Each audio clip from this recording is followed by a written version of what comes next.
안녕하십니까. 안녕하세요. 지금 추석 이후에 부동산이 어떻게 된다 말들이 많습니다. 우리도 안 찍을 수 없겠죠. 뉴스도 좀 살펴보고 분위기 어떤지 한번 브리핑 해주시면 좋을 것 같습니다. 첫 번째 기사입니다. 더 센 수요 억제 카드 온다. 지금 그게 오늘이죠. 3차 부동산 대책 이번 주 발표라고 하는데 지금 촬영 시점이 10월 15일 10시가 좀 넘었는데 아마 이제 나왔을 거라고 생각을 합니다. 정부가 지금 서울 지역 그리고 경기도 핵심부를 포함해서 굉장히 빠르게 아파트 가격이 올라가고 있다 보니까 정부는 항상 가격이 너무 빨리 올라가는 것도 너무 많이 빨리 떨어지는 것도 원하지 않거든요. 평탄한 좀 안정적인 우상향을 원합니다. 근데 너무 빠르게 올라가다 보니까 지금 이거 빠르게 올라가는 걸 잡기 위해선 사실 공급이 가장 중요한데 이 공급이라는 건 수년이 걸리는 계획이잖아요. 그러다 보니까 가장 빠르게 시장 분위기를 잠재울 수 있는 건 역시나 대출 규제 그리고 세금 중과 이런 부분들이거든요. 그런 규제에 대해서 지금 10월 15일 날 발표를 하겠다 말을 했고요. 그 내용이 뭐냐, 서울 경기의 가격을 잡기 위해서 특히 서울 마포 성동구 이런 데 핵심부 한강벨트를 규제 지역으로 묶고 고가주택에 대해서 대출을 해주지 않겠다, 이런 내용들이 큰 골자라고 봐주시면 될 것 같습니다. 벌써 세 번째 대책인데 또 맞아요. 이 내용은 저희가 더 자세하게 만든 영상이 있으니까 한번 네. 보시면 좋을 것 같고, 경매시장 분위기 관련된 뉴스도 한번 봐주시죠. 경매도 아파트 쏠림, 한강벨트 마용성만 뜨겁다라고 하는데 제가 봤을 때 마용성뿐만 아니라 지금 경기도도 뜨겁습니다. 잠시 뒤에 보여드릴게요. 그래서 기사에는 이제 9월 서울 아파트 낙찰률 50.7%, 전체 물건 중에서 50.7%가 낙찰이 된다. 유찰이 된 거, 안 된 거, 그리고 입찰할 수 없는 거, 모든 걸 포함해서 반절 이상이 지금 낙찰이 되고 있다라는 겁니다. 사진을 보시면은 경매 동향이 이제 낙찰가율, 이게 이제 우리가 보는 낙찰가 대비 몇 프로에 받았냐를 얘기하는 거죠. 98.5%였던 6월 달에 비해서 7월, 8월에 이제 여러 가지 규제가 시작이 되면서 떨어졌다가 9월에 99.5까지 떨어졌고 아마 10월, 11월에는 100% 이상으로 올라갈 것 같습니다. 왜 그러냐면 지금 이거 표는 서울 아파트를 보고 있는 건데 지금 경기도 아파트도 좀 서울과 근접해 있는 경기도권은 100%가 넘는 아파트들이 많이 보여요. 그래서 100%가 이거는 거의 확정적으로 10월 달엔 올라갈 것 같습니다. 톱3 경매 물건도 해서 합정동, 당산동, 물레동 아파트가 낙찰가율이 189%, 104% 이렇게 나오는데 사실 이 퍼센트는 전체를 보면은 의미는 있지만 이렇게 껌껌이 퍼센트를 보는 건 별로 의미가 없는 게 감정가라는 게 3년 전, 뭐 1년 전 이렇게 매겨지기 때문에 그때 비해서 지금 시세가 올랐으면 당연히 뭐 150%도 쓸 수 있는 거죠. 현재 시세가 중요하니까 그런 것들을 기준으로 봐주시면 좋겠습니다. 아마 이 180%의 낙찰받은 이 연립 다세대 주택은 아마 재개발 호재가 붙지 않았을까 생각을 합니다. 감정가를 매길 당시엔 재개발이 없다가 아마 경매하는 시점엔 재개발이 붙었을 겁니다. 호재가 붙으면 당연히 가격이 프리미엄이 확 붙기 때문에 낙찰가율이 확 올라간다라는 거 봐주시면 좋겠습니다. 전체적인 맥락은 일단 서울 핵심부로 해서 경매 시장도 굉장히 뜨겁다라는 얘기가 나오고 있습니다. 세 번째 기사입니다. 매매 사업자 대출 제한. 우리 수강생분들이 가계대출 받는 분도 계시지만 보통은 사업자 대출을 한 70%, 80% 이상 받으시거든요. 이 매매 사업자 대출 규제했을 때 굉장히 타격이 컸었습니다. 이제 매매 사업자만 사업자 대출이 아니라 여러 사업자 대출이 있기 때문에 매매 사업자 대출을 묶었을 때 뭐 통신 판매, 전자상거래 이런 대출로 갔었거든요. 근데 그거를 또 다른 사업자 대출도 묶겠다라는 내용들이 나오고 있습니다. 어쨌든 지금 규제 적용하고 있는 거는 매매 사업자 대출 제한에 수도권 빌라 경매, 수도권 빌라 경매로 낙찰 받으시는 분들이 대부분 매매 사업자분들이거든요. 근데 그거를 대출을 묶어버리니까 이 사업자들이 대출을 활용할 수가 없게 된 거죠. 굉장히 타격이 크긴 합니다. 이게 너무 빨리 바뀌다 보니까 네. 헷갈리기 시작하더라고요. 부동산 대책이 왜 이렇게 어려운 거야? 왜냐하면 규제를 추가만 하지 빼진 않잖아. 규제 완화는 잘 들어본 적이 없고, 그렇지 않나요? 규제라는 거, 그리고 세금 중과도 항상 중과만 하지 중과돼 있던 걸 풀어주진 않거든요. 그러니까 계속 복잡만 해지는 거예요. 뭐가 계속 플러스만 되니까. 그런 것들이 가격이 떨어질 때는 가격을 올려주기 위해서 뭐 완화를 해주고 이런 것들이 필요한데, 완화되는 거는 뭐 30이라고 치면 규제할 때는 막 100, 200씩 해버리니까 항상 공부를 해야 돼요. 손실을 보고 타격을 받지 않으려면 공부가 돼 있어야 된다는 거. 그래서 또 정리를 한번 해주시면 좋을 것 같은데,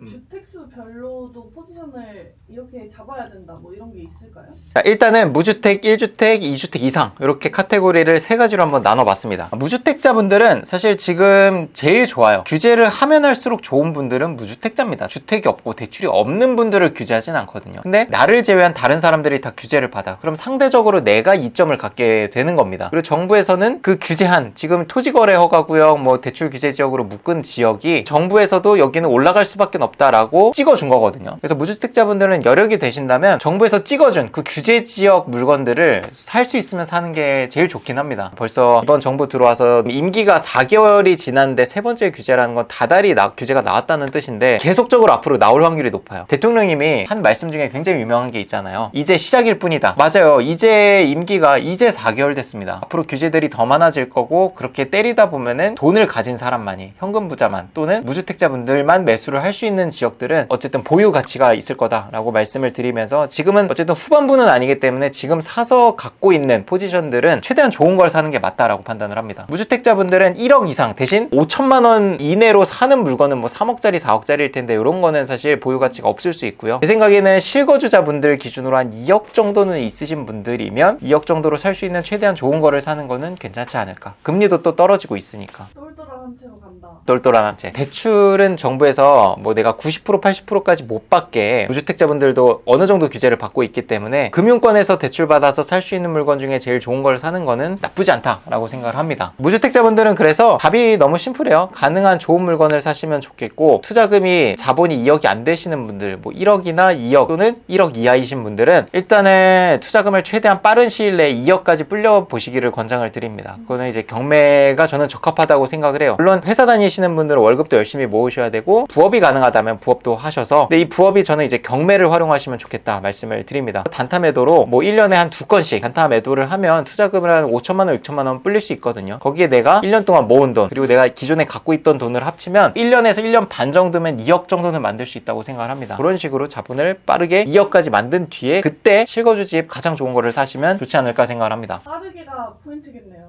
빠르게 불려서 그래도 그나마 제일 좋은 걸 산다. 맞아요. 근데 너무 계속 돈만 모으시면 또 가격 올라가는 거에 내가 편승을 하지 못하니까, 모으는 시간은 저는 뭐 1년 이내로 가지셨으면 좋겠습니다. 1년 이상 모으는 거는 별로 큰 의미는 없을 것 같습니다. 왜냐면 1년 뒤에는 또 자산 가격이 더 많이 올라 있을 거기 때문에. 무주택자 분들은 그래도 행복한 고민을 하고 계실 것 같고, 1주택자 분들이 제일 고민이 많지 않을까 싶어요. 베팅을 해 마라 뭐 이런 것도 있을 것 같고. 10월 15일 날 나온 예정돼 있는 규제 책들을 보니까 지금 뭐 전세자금 대출에 대해서 DSR 규제도 하고 이런 것들이 예정이 돼 있긴 하더라고요. 담보대출은 금액대별로 상이하게 퍼센트를 매기고, 15억이면 20%, 15억 이하면 뭐 40% 맥시멈 이렇게 하고 있는데, 15억 이하에 대해서 뭐 40%인데 최대한도가 6억 이런 식으로 규제를 할 예정인데, 그래서 갈아타기는 좀 어려울 것 같아요. 지금 시장에서는 갈아타기가 여러 가지 뭐 전세 대출도 잘 나오고 뭐 이런 부분이 활용이 가능해야 갈아타기가 되는데, 지금 그래서 1주택자분들이 좀 고민이 많을 거는 같거든요. 그래서 1주택자분들은 제 생각에 그 갖고 있는 1주택을 뭐 팔거나 이러진 마시고 잘 갖고 있으시고, 나머지 주택수를 활용해서 요것도 결국은 단타 매도를 하시면 좋지 않을까. 단타 매도라는 게 빌라 단타 매도도 있지만, 우리 또 리치스쿨에는 MPL이나 뭐 GPL 수업도 있으니까 여유 자본이 있으신 분들은 현금 유동성을 만드시는 것도 괜찮을 것 같아요. 그러네요.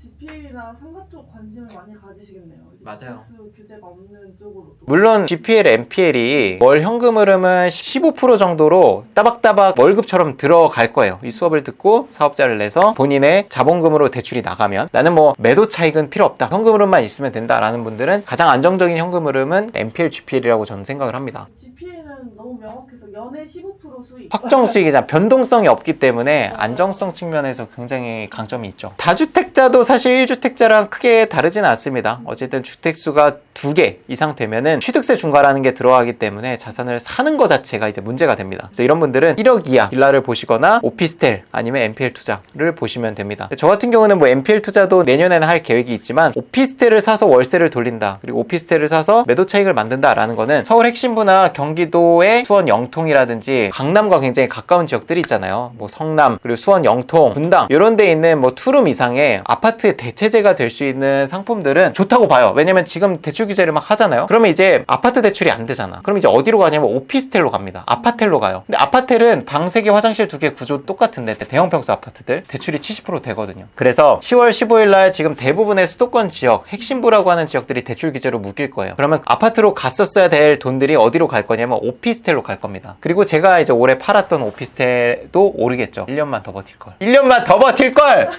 제가 장담하건대 제가 올해 이제 등기 이전이 아직 안 됐거든요. 계약은 이제 올해 초에 했었는데 등기 이전이 12월에 합니다. 근데 아마 2026년 12월 1년 뒤에는 가격이 아마, 지금 제가 6억 8천에 매도를 했는데 아마 7억 중후반까지는 가지 않을까? 왜냐면 지금 수원 그쪽에 있는 그 아파트 인근에 있는 아파트들은 가격이 다 1억 2억씩 올랐어요. 그래서 여기 규제 지역 시작되죠. 그럼 여기 대출 안 나옵니다. 그럼 여기 입주하려고 했던 분들이 바로 옆에 오피스텔을 보니까 여긴 70% 대출이 나오고 구조도 비슷해. 그럼 가겠죠. 수요가 붙겠죠. 기존에 지금 뭐 아파텔이나 오피스텔을 사두셨던 분들은, 핵심부에 사두셨던 분들은 정말 기대하셔도 좋을 것 같아요. 아파트 규제를 하면 할수록 오피스텔은 이득입니다. 우리가 아파트 특강했을 때 1년 전인가? 아파텔. 오피스텔 특강. 그쵸. 1년 좀 더 된 것 같긴 한데. 아무도 안 쳐다볼 듯. 네, 구매하셨던 분들이 있다면 축하드립니다. 그쵸. 그때 왜냐면 단타매도로 오피스텔을 사라는 게 아니었잖아요. 최소한 2년은 보유를 해라. 이렇게 말씀을 드린 건데 그 2년이 이제 오는 겁니다. 근데 2년 뒤에 보니까 아파트들 규제하고 있죠. 가격이 이제 오를 거죠. 근데 이 오르는 타이밍에 잘 파셔야 돼요. 이 오르는 걸 또 다 먹겠다고 계속 기다리면 못 파는 시점이 옵니다. 특강 때도 그렇게 얘기하셨던 네. 것 같아요. 아파트 규제가 풀리면 아파텔은 안 팔려요. 아파트 규제가 있을 때 아파텔이 팔립니다. 이 한마디를 꼭 기억을 해주세요. 근데 기억을 하지만 사실 투자자인 저도 이거를 놓칠 때가 있죠. 내 돈이 들어간 거는 또 냉철해지지 못할 때가 있거든요. 그렇습니다. 지금 어쨌든 주식, 금, 코인부터 해가지고 부동산까지 모든 자산이 다 올라가고 있고요. 반대로 금리는 또 떨어지고 있는 양상을 보입니다. 왜냐면 미국에서 금리를 계속 낮추고 있기 때문에 수출로 먹고 사는 우리나라는 미국의 금리를 안 따라갈 수가 없거든요. 그런 점에서 봤을 때 빠르게 지금 갖고 있는 여러분들의 자본금, 투자금으로 자산을 사셔야 됩니다. 물론 이제 금이든 코인이든 주식이든 뭘 하셔도 좋아요. 근데 현금을 들고 있는 거는 좀 지금 상황에서 위험할 것 같아요. 그래서 아니 선생님 저는 1,000만 원밖에 없으니까 부동산을 하기 어렵다. 아니요, 1,000만 원으로도 할 수 있는 부동산 투자가 있습니다.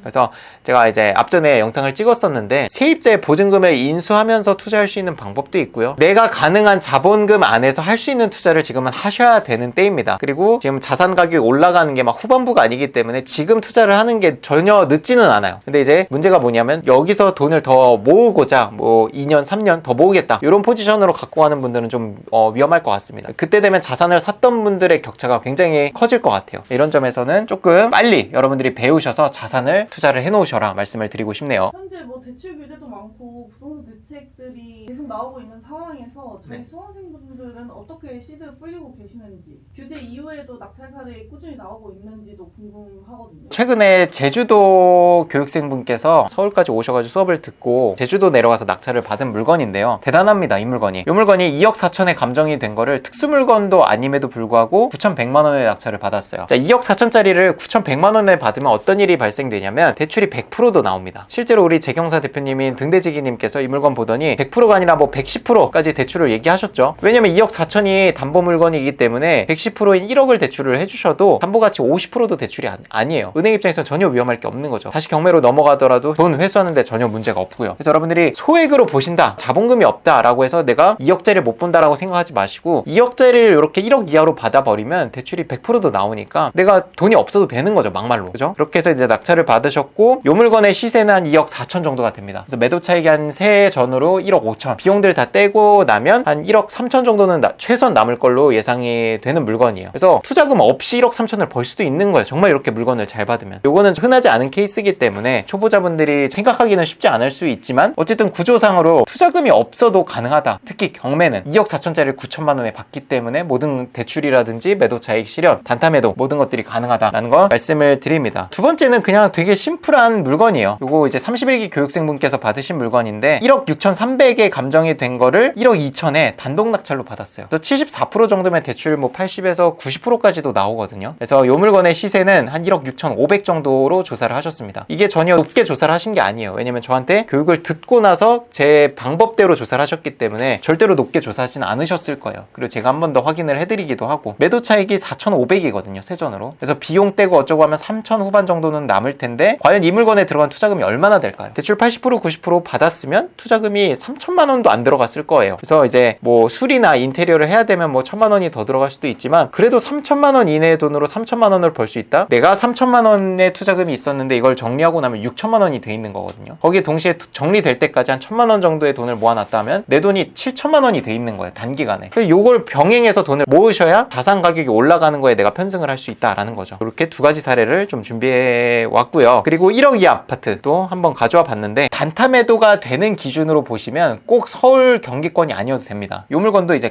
강원도 원주에 있는 아파트인데요. 감정가가 1억 1천이에요. 외관이 이렇게 생겼는데 이렇게 생긴 아파트가 서울에 있었으면 6억 7억 됐을 거거든요. 근데 강원도에 있기 때문에 1억 1천입니다. 감정가가. 거기에 한 번 더 유찰이 돼서 7,700까지 떨어진 거를 9,600만 원의 낙찰을 받았어요. 근데 대신 이렇게 소액 물건들은 자본이 좀 부족하신 분들도 많이 입찰을 하시기 때문에 입찰 경쟁이 좀 많이 붙습니다. 42명 들어왔어요. 근데 42명 들어왔는데도 불구하고 이런 경우에 보통 낙찰을 받으면 고가 낙찰일 확률이 되게 높은데 이 물건 같은 경우는 그러지 않았어요. 9,600만 원의 낙찰을 받았는데 이 물건이 매도 가능한 금액이 1억 1천에서 1억 2천까지 돼요. 아니 그러면 세전 차익이 2천만 원밖에 안 되는데 비용 다 떼고 남는 게 있냐? 남는 게 있죠. 왜냐면 물건 가격이 워낙 낮기 때문에 각종 부대 비용과 대출이자 그리고 조사하신 금액 1억 1천, 1억 2천이 인테리어 안 한 집 기준이에요. 그렇기 때문에 들어갈 돈이 별로 없어요. 아마 이거는 뭐 매도되는 데까지 있어서 부대 비용이 500만 원 이내로 정리가 될 수도 있을 것 같아요. 워낙 소액 물건이기 때문에. 그걸 합쳐도 1억이거든요. 1억의 총 비용이 들어갔을 때 500만 원 비용이 들어간다라고 했을 때는 9,600만 원 낙찰, 500만 원 비용 하면은 1억 100이죠. 1억 100에 1억 2천에 매도를 하면 1,900만 원이 세후로 남는 거예요. 세금까지 하면은 1,500만 원 정도 남겠네요. 근데 이 1,500만 원이 별거 아닌 돈이 아니라 내 자본이 한 80% 대출 받았으면은 이 자본이 한 제 생각에 3천만 원 이내로 들어갔을 거예요. 그럼 1,500만 원을 벌어도 수익률이 50%가 넘습니다. 그런 걸 봤을 때 소액 물건일수록 매도 차익이 적어도 수익률이 훨씬 더 크기 때문에 수익률 기준으로 하는 우리의 입장에서는 소액 물건일수록 이점이 있다라는 걸 말씀을 드리고 싶습니다. 저희가 유튜브로도 다양하게 무료 강의 제작하고 있는데 네. 실시간 라이브 하는 네. 거랑은 또 차이가 있잖아요. 맞습니다. 그래서 또 무료 중강이나 이런 것도 정기적으로 준비를 하고 있는데 언제 진행하는지 어디서 볼 수 있는지도 한번 설명 부탁드립니다. 매달 둘째 주, 넷째 주 화요일 저녁 9시에 제가 1시간에서 2시간 정도 무료 라이브를 진행할 예정입니다. 경매 이론적인 내용은 아니고요. 2주 동안에 있었던 경매 낙찰 사례라든지 아니면 우리 수강생분들 중에서 눈에 띄게 괜찮았던 매도 사례 그리고 시장 어떤 규제라든지 대출 규제라든지 세금 규제가 있었을 때 그런 이제 업데이트 세금 중과가 있었을 때 우리는 어떤 물건을 봐야 되는가 이런 어떤 투자 판단부터 포함해서 여러분들께서 질문 주시는 것들에 답변 드리는 시간까지 포함해서 한 1시간에서 2시간 정도 이제 특강을 정기적으로 드릴 예정입니다. 그 외에도 저희가 하는 이제 무료 특강 리치스쿨에서 하는 무료 특강이라든지 이런 거에 기회를 계속 여기 계신 분들께 드릴 예정이에요. 그래서 입장하시는데 뭐 드리는 돈이 없으니까 사실 뭐 여러분들이 여기 들어와서 제가 말씀드리는 것들 그리고 뉴스 기사라든지 그리고 저희 매도되는 사례 낙찰 사례 계속 저희 이제 실장님께서 올려주고 있으니까 그것만 보셔도 경매 공부하는 데 큰 도움을 받을 수 있지 않을까 생각합니다. 혼자 공부하시는 것보다 다양한 뭐 혜택이라든지 제휴 서비스 누리시고 싶은 분들은 또 정규 강의 신청들 많이 해주고 계신데 정규 강의도 한번 설명 부탁드립니다. 정규 강의는 이렇게 17가지 혜택을 드리고 있습니다. 가장 중요한 이제 대행 서비스. 여러분들이 물건을 찾고 가격 조사만 하면은 나머지 부분들은 다 맡길 수 있게 입찰부터 명도, 세무, 그리고 매도하는 것까지. 그래서 저희는 빌라 매매 전문 중개사님들도 연락망을 확보하고 있기 때문에 낙찰받고 매도하는 데까지 모든 서비스들을 다 여러분들이 대행을 맡길 수가 있다는 거 말씀을 드리고요. 그 외적으로 뭐 인테리어부터 해서 우리 리치스쿨에서 하는 강의 모든 강의들의 할인 혜택들 다 제공을 하고 있고요. 심지어 대출까지 해주고 있습니다. 대출 실장님도 연결을 해주지만 우리 재경사 측과 협업을 해서 P2P 대출. 그래서 이 P2P 대출은 여러분들의 소득이나 어떤 주택수 이런 것들을 일체 보지 않습니다. 그래서 여러분들이 뭐 대출 금액이 뭐 5억이 넘어가고 4억이 넘어가는 이런 좀 큰 대출은 신용도에 영향이 있을 수 있지만 소액 물건들은 신용도에 영향이 최대한 없게끔 또 도와드리고 있으니까 우리 리치스쿨 졸업생이 되시면은 이 혜택들 플러스 혜택들이 멈춰 있는 게 아니라 계속 늘어가고 있습니다. 그 늘어가는 혜택들에 대해서 저희가 일체 뭐 비용을 받진 않아요. 졸업생분들한테. 물론 그 서비스를 쓰시면 거기에 뭐 할인된 가격으로 납부를 하셔야 되는 건 맞지만 저희가 뭐 일체 광고비라든지 이런 걸 전혀 안 받고 저희가 받을 광고비를 다 수강생분들한테 할인 혜택으로 드리고 있기 때문에 일단 졸업생이 빨리 되시면은 여러분들이 이 혜택들 계속 늘어가는 혜택들을 평생 누릴 수 있다라는 거 말씀을 드립니다. 오늘 고생 많으셨습니다. 고생하셨습니다.